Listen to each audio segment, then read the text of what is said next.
Well, Myanmar may soon face a food crisis of its own, especially now that a brutal drought is affecting the country's very delicate ecosystem. Tony Cheng reports. The interlegros of Inle Lake are a rare and curious sight. Hooking their leg around one oar, they propel themselves through the water, their hands free to throw and haul in their nets. It looks precarious as they balance on the stern of their boats, but the fishermen have bigger worries. The lake is at its lowest level in recorded history. It's been bad for a while, but this year is even worse.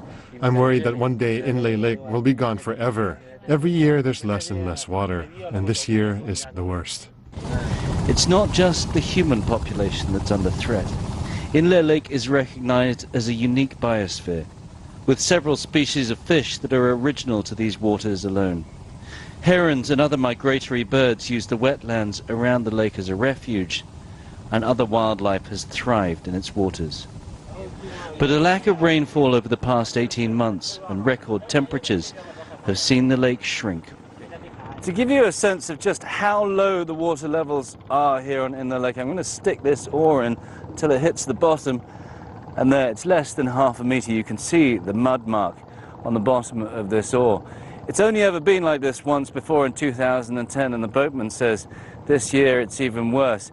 Even in the deepest parts of the lake, it's less than 2 meters in depth at the moment. And if I wanted to, I could just get out of this boat and walk back to the shore. Inle Lake is also vital to local agriculture.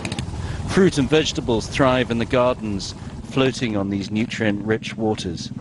But this year, the heat has taken its toll on the crops.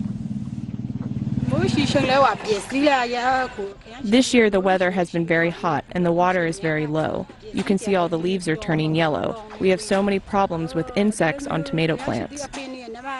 From the air you can see how the waters of the lake are also being clogged by water weeds. Excessive fertilizer use has allowed the underwater foliage to grow in great abundance. And it's not just due to El Niño. The impact of climate change could see the lake dry up within a decade, leaving the communities who live off it stranded. They have only the traditional practice and then local knowledge only. So they don't have the high technology or something, how to the alternative way, they don't know.